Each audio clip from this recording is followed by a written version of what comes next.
अभी हमारे घर में जियो का सेटअप बॉक्स लगा हुआ है और रिमोट बिल्कुल भी काम नहीं कर रहा है क्योंकि ये एकदम नया वाला फ्रेश रिमोट है। मैं आपको जिससे बता रहा हूँ कि इसको आपको कैसे कनेक्ट करना है।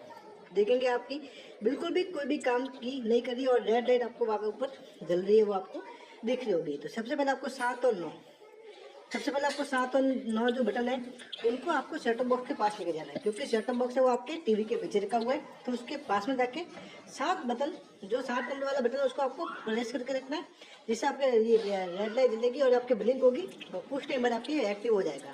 तो उसके बाद आप देखेंगे रिमोट आपके काम करना स्टार्ट हो जाएगा। जैसे कि आप देख सकते हैं कि स्क्रीन पे आपको रिमोट काम करता हुआ दिख रहा है। तो अगर आपके ये काम नहीं करता, आप 7 और 9 दोनों को एक साथ दबा के सेटअप बॉक्स के पास लेके जाएंगे।